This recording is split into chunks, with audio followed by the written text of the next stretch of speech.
ஏற்கனவே அதானி வந்து பங்குச்சந்தையில முறைகேடு செஞ்சிருக்கிறார் அப்படின்னு சொல்லி ஹிண்டன்பர்க் ஒரு அறிக்கையை வெளியிட்டிருந்தாங்க. இந்த சூழ்நிலையில 2வது அறிக்கை வெளியாயிருக்கு. இதுல அதானி முறைகேட்டை விசாரித்த செபி தலைவர் அவரே வந்து அதானியுடைய பங்குகளை வாங்கி இருக்கிறார்.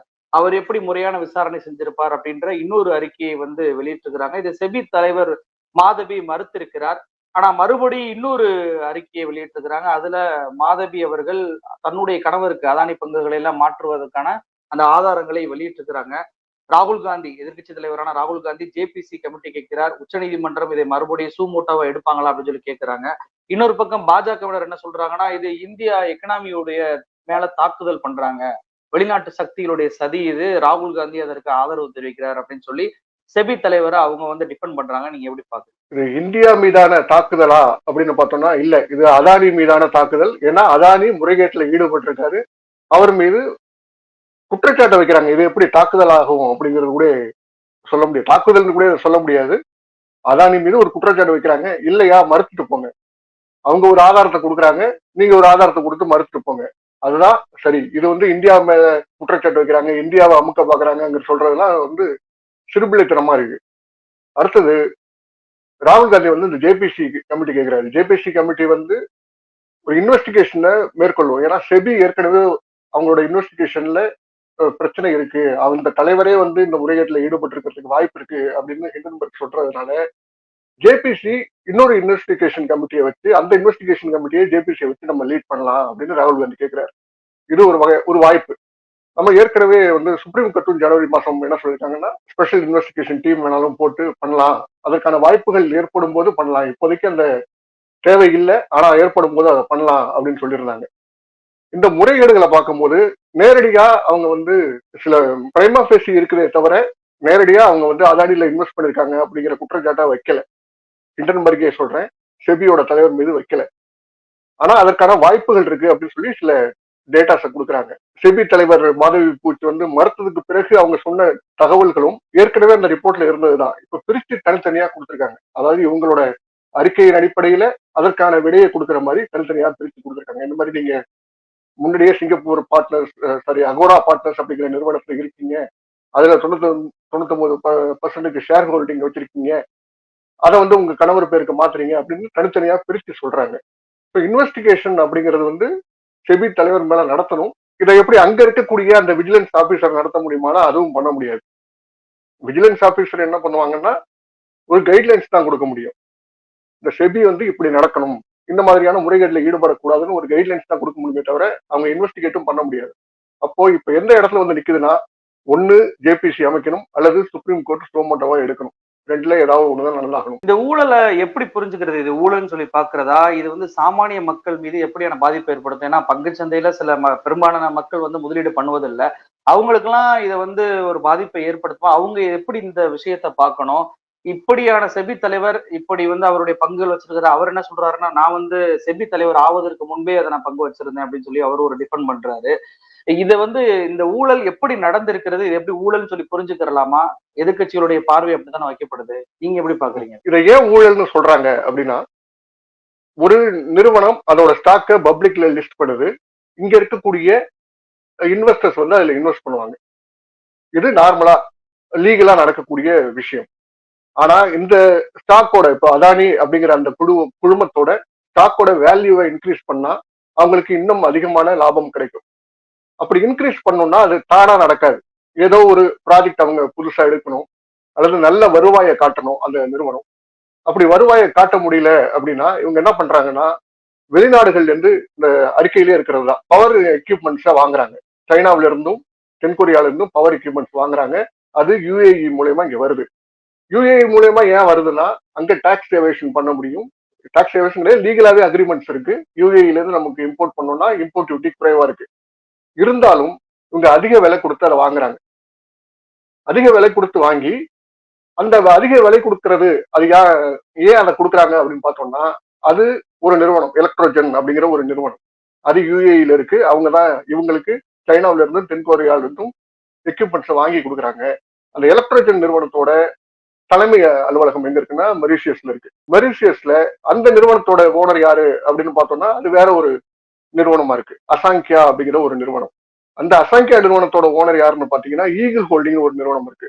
அவங்களோட ஓனர் யாருன்னு பார்த்தாங்கன்னா அசங்கியான்னு இன்னொரு ஃபேமிலி ட்ரஸ்ட் ஒன்று இருக்கு. அந்த ஃபேமிலி ட்ரஸ்ட் தான் அந்த ஈகிள் ஹோல்டிங்கை வச்சிருக்காங்க.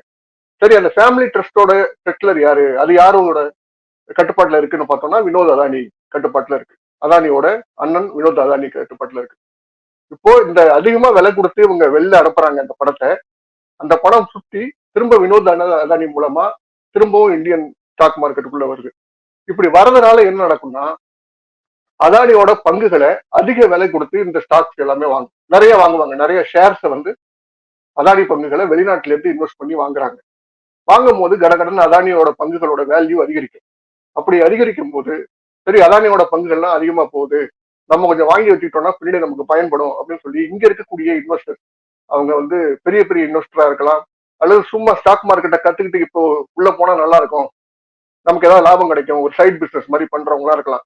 யாரா இருந்தாலும் அதானி ஸ்டாக்கை வாங்கி போடுறதுக்கு பார்ப்பாங்க. அப்படி அதானி ஸ்டாக்கை வாங்கி போடும்போது அதோட வேல்யூ ஏறிக்கிட்டே இருக்கு. இதுக்கு உத்தரவாதம் கிடையாது, எந்த நேரத்துலயும் வந்து கீழே விழறதுக்கான வாய்ப்பு இருக்கு. ஆனா வந்த வரைக்கும் லாபம்னு சொல்லிட்டு அதானி அவங்களோட வேல்யூவை ஏற்றிக்கிறதுக்காக இந்த மாதிரி வெளியில இருந்து இன்வெஸ்ட்மெண்ட்ஸை கொண்டு வராங்க. இதைதான் நம்ம ஊழல்னு சொல்றோம். இதுல சாமானிய மக்களுக்கு என்ன பிரச்சனை அப்படின்னு பார்த்தோம்னா ஸ்டாக் வந்து நிலையா இருக்கணும். இந்த ஷேர் மார்க்கெட் அப்படிங்கிறது நிலையா இருந்தாதான் எல்லாருக்குமான வளர்ச்சி, எல்லா நிறுவனங்களுக்கான சமமான வளர்ச்சி கிடைக்கும். இப்போ விலையேற்றம் வருது, ஒரு பொருளுக்கான விலையேற்றம் வருது அப்படின்னா அது ஸ்டாக் மார்க்கெட்டையும் பாதிக்கும். ஸ்டாக் மார்க்கெட்ல ஏதாவது பிரச்சனைனா அது விலையேற்றத்தையும் கொண்டு வந்து விடும்.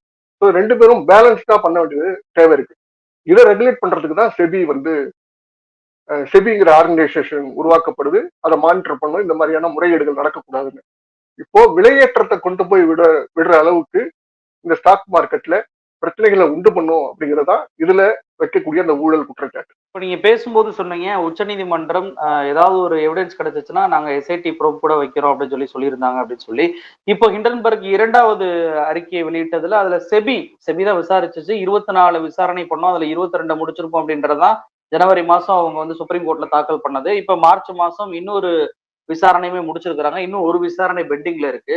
அப்போ இப்படியான விசாரணை செய்யக்கூடிய தலைவருக்கே அதானியில பங்கு இருக்கு அப்படின்னு சொல்லும் போது இந்த விசாரணையை நம்ம வந்து முழுவதுமாக அங்கீகரித்து ஏற்றுக்கொள்ள முடியாதுல்ல. அதான் ராகுல் காந்தியும் சொல்றாரு. அன்றைக்கு ஜட்ஜ்மெண்ட்ல சந்திரசூட் அவர்கள் என்ன சொன்னார் அப்படின்னா, இது ரேரா பயன்படுத்தக்கூடிய ஆர்டிகிள் 32 142 பவரை பயன்படுத்தி நாங்க வந்து சிபிஐ விசாரணையோ அல்லது வந்து எஸ்ஐடி ப்ரோப்பையோ நாங்க வந்து ஏற்படுத்துறோம்னு சொல்லியிருந்தாங்க. இப்போ அதற்கான ஆதாரங்கள் வெளியே இருக்குல்ல, ஒரு பிரைமா பேசி உருவாயிருக்குல்ல.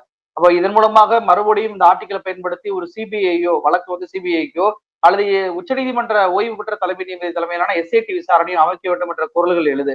ஏன்னா பிரதமர் மோடியை பொறுத்த வரைக்கும் அவங்க கட்சி வெளிப்படையாக டிஃபெண்ட் பண்றாங்க அதானியும் செபி தலைவரையும். அப்ப அவங்க விசாரிக்க போவதில்லை. அப்படி விசாரிக்க போகாத பட்சத்துல உச்ச நீதிமன்றத்தை சூமோட்டோவாக எடுத்து அந்த ஆர்டிகிளை பயன்படுத்தி ஒரு எக்ஸ்டர்னல் ஏஜென்சி மூலமாக விசாரிக்க வேண்டும் என்ற குரல்கள் எழுவதை நீங்க எப்படி பாக்குறீங்க? அது சரியான குரல் தான். ஏன்னா சிபிஐயோ இடியோ எல்லாமே வந்து பிஜேபி ஆதரவு நிலைப்பாட்டில இருந்து தான் வேலை பார்க்கறாங்க.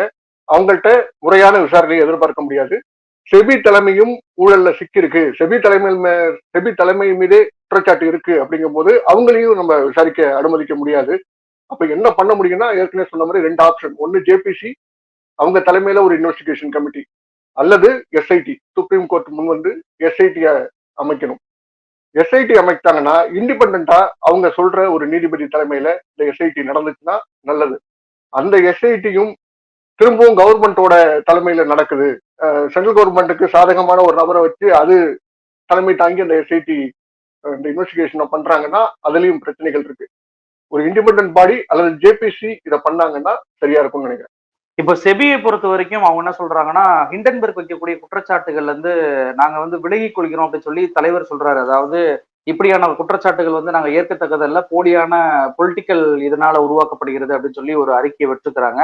இன்னொரு பக்கம் மார்க்கெட் இருக்கக்கூடிய இன்வெஸ்டர்ஸ் அவங்களாம் என்ன சொல்றாங்க அப்படின்னா, நீங்க ஏற்கனவே அதானி கிட்ட பங்கு போட்டிருந்தீங்க அப்படின்னா, வாங்கியிருந்தீங்க அப்படின்னா, நீங்க ஏன் அதானியுடைய அந்த விசாரணையில ஈடுபட்டு இருக்கணும்? நீங்க இப்ப எப்படி ரெஸ்கியூ ஆகிக்கிறீங்களோ அதே போல அப்பவும் ரெஸ்கியூ ஆயிருக்கலாம்ல. அப்ப நீங்க விசாரித்தது தவறு தானே.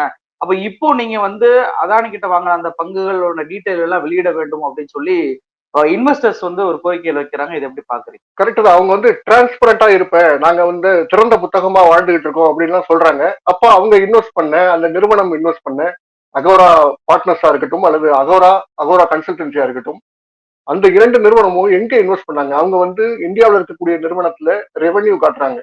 ஏறக்குறைய 1.9 கோடி ரெவென்யூ காட்டுறாங்க 2022ல. அந்த ரெவென்யூங்கிறது எங்க இருந்து வந்தது? அப்போ கன்சல்டன்சி, நீங்க யாருக்கோ கன்சல்ட் பண்ணிருக்கீங்க, அதுக்கான ஃபீஸ் அவங்க கொடுத்துருக்காங்க. அப்ப யாரு, எந்த நிறுவனம்? ஒருவேளை கன்சல்டன்சி மூலயமா வரலன்னா எதன் மூலமா அந்த ரெவென்யூ வந்திருக்கு அப்படிங்கிறத அவங்க வெளியிடணும். யாரு அவங்களோட கிளைண்ட் அப்படிங்கிறத வெளியிடணும். ஒருவேளை கிளைண்ட் அதானியா கூட இருக்கலாம்ல, அதற்கான வாய்ப்புகளும் இருக்கு. இன்னொரு பக்கம் செபியில வந்து அவங்க ஹோல் டைம் மெம்பரா ஜாயின் பண்ண உடனே அவங்க வெளியில வந்திருக்கணும். இந்த 2 நிறுவனங்கள்ல இருந்தும், அகோரா பார்ட்னர்ஸ்னு சிங்கப்பூர்லயும், இங்க இருக்கக்கூடிய அகோரா கன்சல்டன்சில இருந்தும் வெளியில வந்திருக்கணும். அது ரெண்டுமே நடக்கல. ரெண்டுலயுமே ஷேர் ஹோல்டரா தான் இருக்காங்க. எப்ப சேர்பர்சனா ஆகுறாங்களோ அதுக்கு முன்னாடி தான் வந்து இவங்க பேரை மாத்திக்கிறாங்க. அதாவது கணவர் பேர்ல சிங்கப்பூர்ல இருக்கக்கூடிய நிறுவனத்தை மட்டும் மாத்திக்கிறாங்களே தவிர இந்தியாவில் இருக்கக்கூடிய நிறுவனத்தை அவங்க மாத்திக்கல. இது எல்லாமே வந்து கான்ஃபிளிக்ட் ஆஃப் இன்ட்ரெஸ்ட் ஆகுது.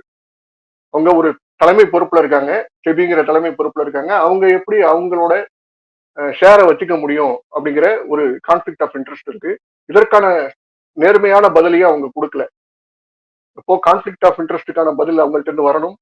டிரான்ஸ்பரன்சினா எந்தெந்த பங்குகள்லாம் நீங்க இன்வெஸ்ட் பண்ணிருக்கீங்க அப்படிங்கிற தகவல் வரணும். எந்தெந்த நிறுவனங்கள்லாம் உங்களோட கிளைண்டா இருந்திருக்காங்க அப்படிங்கிற தகவல் வரணும்.